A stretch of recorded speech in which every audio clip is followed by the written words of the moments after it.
네, 제가 행안위로 와서 여러 차례 말씀을 드린 것 같은데요. 오늘 정말 국회 졸속 입법에 대한 심각한 우려와 함께 유감을 표시하겠습니다. 국민의 공휴일에 관한 법률은 6월 16일 처음 법안 소위에서 검토가 됐습니다.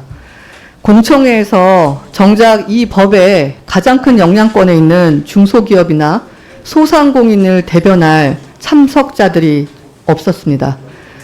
두 번째, 관련 부처가 전부 반대 의견을 냈습니다. 전체를 관할해야 될 행안부만 침묵했습니다. 그리고 이 법이 통과된 뒤에 어떤 사회적, 경제적 영향이 발생할 것인지에 대한 데이터가 전무했습니다. 그래서 관련한 준비 미흡을 지적했고 유관부처의 합리적인 반대 이유에 대해서 여야를 넘어서 다 동의를 어느 정도 해주셨습니다. 제 질문 중에 하나가 이 법안이 통과됐을 때 5인 미만의 미용실과 식당은 어떻게 되는지 여쭤봤습니다. 단지 이렇게 여쭤봤을 뿐인데 그 다음날 어떤 일이 발생했냐면 인사혁신처에서 16시부터 24시까지 메일이랑 전화로 반대를 표시했던 관련 부처에다가 연락을 했습니다. 단 한 번 대면도 안 했습니다. 그래서 6월 17일 날 만 24시간도 안 지나서 새로운 법안이 올라왔습니다. 미용실, 식당에 대한 지적 부분 때문이었는지 일요일이 아무런 이유 없이 빠졌습니다.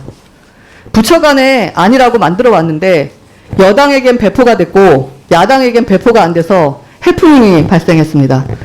또한 중소기업이나 소상공인의 목소리를 담지 않은 부분에 대해서 어떤 대안 제시도 못했습니다. 다시 6월 22일 오늘 법안 소위가 열렸습니다. 법안 소위에 올라온 새로운 법안은 어제 저녁 7시에 받아봤습니다. 또 이유도 없이 5인 미만 사업자가 빠졌습니다.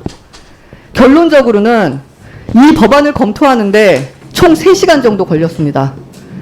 관공서의 공휴일에 관한 규정이 단지 법으로 상향되었을 뿐이고 미용실, 식당 같은 소상공인은 어떻게 하느냐 질문했더니 일요일이 공휴일에서 빠지고 7월 1일부터 시행되는 52시간제로 인해서 경제적 충격이 예상되는데 더한 충격에 대한 검토는 해봤느냐 그랬더니 답 대신 또 5인 미만이 빠지고 그래서 법안이 최종 국민의 공휴일에 관한 법안에서 공휴일에 관한 법안으로 이름이 바뀌었습니다. 따라서 목적도 휴식권 보장에서 공휴일 운영에 대한 통일성으로 바뀌었습니다.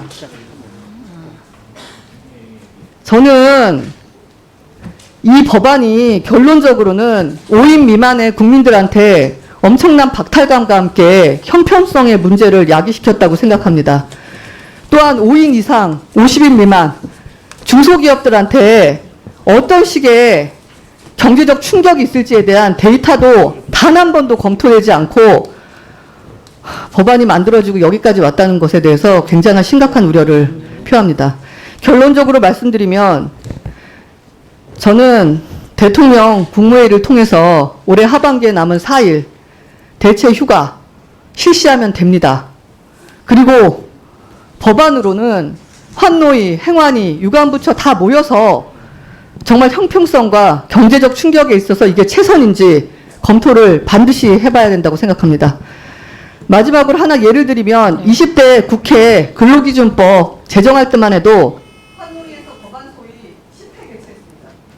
2018년도 법안 개정하고 나서도 충격을 완화하기 위해서 2020년부터 차등 실시하고 있습니다. 좀 더 예민하고 세밀하고 책임감을 갖고 법안을 만드는 투구가 국회에 만들어지기를 진심으로 바랍니다.